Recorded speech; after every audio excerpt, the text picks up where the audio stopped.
Good morning, my YouTube viewers. Crystal here. I wanted to make another video for you.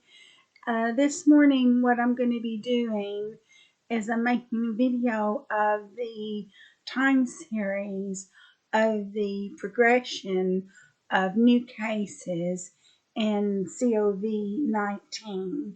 And I'm using the CSV dataset from Our World in Data to do that. I thought that would be very interesting. And what I'm doing now is I'm only going to be using pandas, numpy, sklearn, and there's one little section on stat models that didn't work very well, but I'm still using stat models in it anyway. And so I just want to illustrate how you can do a time series analysis. One, you can do it with just pandas and numpy. You can do the time series analysis with just pandas and numpy, but I'm using sklearn and a little bit of stat models, but I won't be using stat models when I do my blog post because the stat models didn't work anyway. So what I did was I created the program on Google Colab, and then I saved it onto a GitHub repository. So when I do my blog post, what I will do is I will give a link to the GitHub repository in the blog post. So if you want to get the code, you need to read the blog post.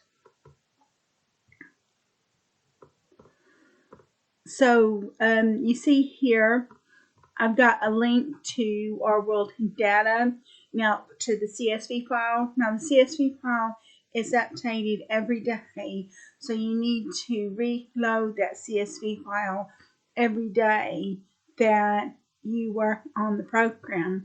But I understand there's actually a GitHub account where the COVID data is uploaded every day, but I don't have the address to that GitHub account, so I just load it myself. Now on this program, the first thing I did was after I created my program in Google Colab, what I did was I imported pandas, numpy, matplotlib, and sklearn. So numpy is a library that allows you to carry out algebraic functions. Pandas is a library that allows you to manipulate the data frame and do time series. Matplotlib is it's a graphical library, and sklearn is a graphical library written on top of Matplotlib. So after I've imported my files, the first thing I do is I read the file in, and so you can see we've got 66,967 rows, and I imagine that it's going to just keep getting bigger and bigger because every day they update, and because every day they update, it'll just get bigger and bigger every day. So we check the information on this file. You've got a few object columns, and the rest of them are numeric, mostly floats. And we got the country's data frame. So what we're going to do is I just wanted to check on United Kingdom.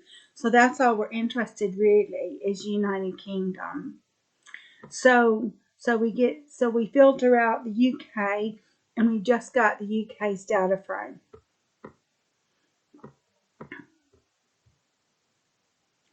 So when we filtered out the UK's data frame, then what we're going to do is we're going to create a new data frame and call it UK new case, and the only thing that we want is the date and the new cases. And the reason why is because this is going to be a time series analysis, and it's going to be a univariate time series analysis.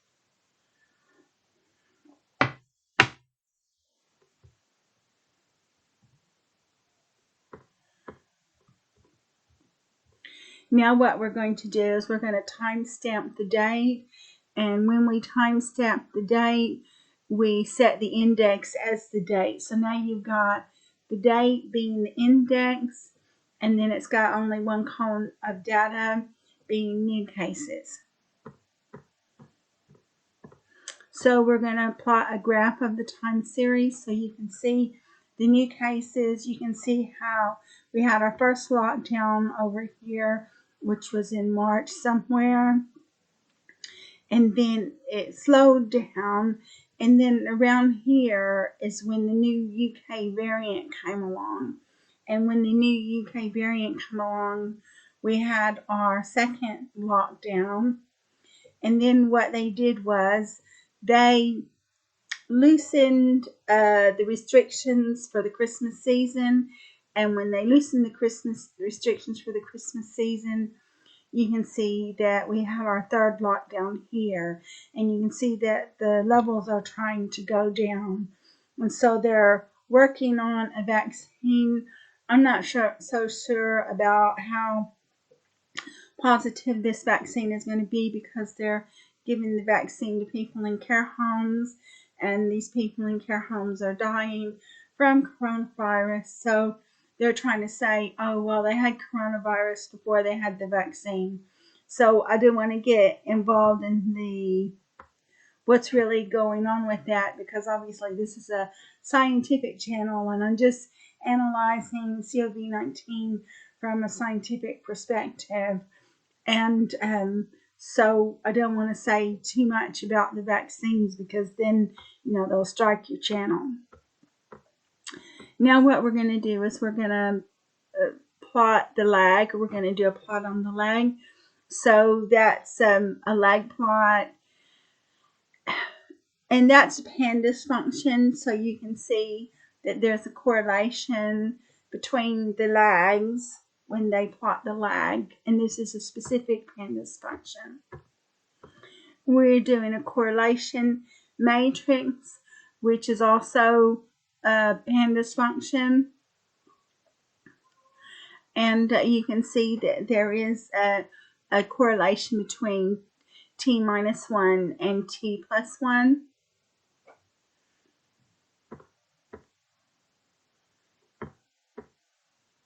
So now what we're doing is we're doing an auto correlation plot.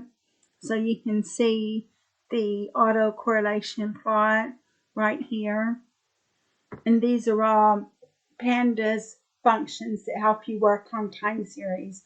So pandas does allow you to work on time series. Now we're doing stats models, where it allows you to plot your ACF. So that's another function. That's a function in stat models that you can use to find out a little bit more information.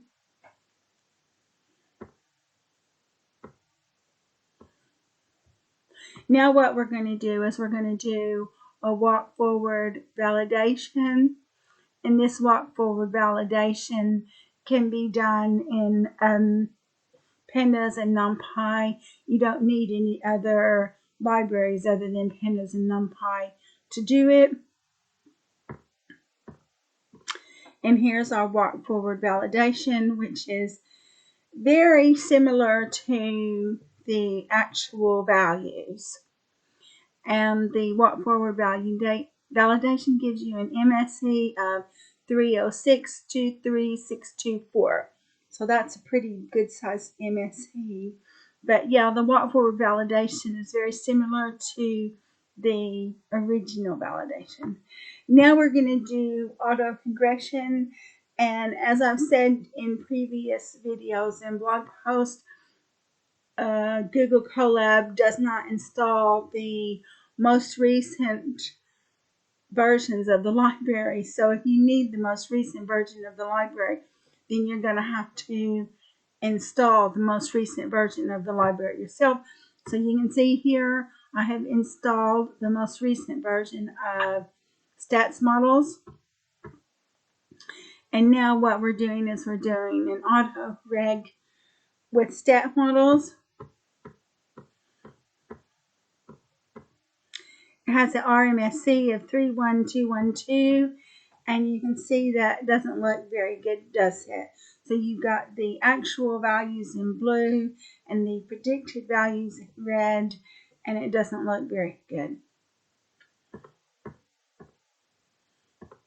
So that's why it's always important. Model selection is always very important when you're carrying out predictions. You have to make sure that you've got the best model possible to give you the most accurate predictions. So now what we're going to do is we're going to do feature engineering. And so with feature engineering, we're going to create 2 more columns called yesterday and yesterday diff. So we've created these columns, and it's a shift. And these are actual pandas functions that enables you to actually work on time series. So for yesterday, we're going to use the function shift. And for yesterday diff, we're going to use the function diff. So we're using a lot of new functions in this time series analysis when we are working with just pandas and numpy. And so what this does is this enables us to create more columns. So now what we're going to do is we're going to define our training and validating sets. And I did actually really seriously consider normalizing the data, but I'd never seen the data normalized before on any time series analysis, so I decided not to do it, although Jason Brownlee said that you can do it if you want to, but because I've never seen it normalized before, I decided against it. So we've defined our X train, Y train, X val, Y val, and we've checked the shapes of these variables. And now what we're going to do is we're going to define a model, and I decided to use linear regression. I tried out a lot of other models, and the other models did not work as well as linear regression, so I just stuck with that. So when I trained and fitted the data onto linear regression, I got a 95.88% accuracy, and whenever I predicted on the validation set, I got an 88.89% accuracy. And I did try other models to see if I could get a better RMSE score on other models, but I didn't get a better RMSE score, so I decided just to stick with linear regression. So the RMSE score was 5703. Then I created a data frame so you can compare the actual values against the predicted values. And then what I did was I performed graphics. So you can see that we've got the Y val is the blue diagonal line, and the Y pred is your predictions. So you can see that your predictions follow the path of the blue diagonal line. And then I did another little chart so you can see it some more. And again, you can see how the predictions tend to follow the predictions tend to follow what the actual value was. One thing that I found out that was interesting was that the RMSE was the same when I used the pandas than it was when I used the linear regression, and I'm not sure exactly why that is, but this is just the program that I wrote just to analyze the time series data in a different way.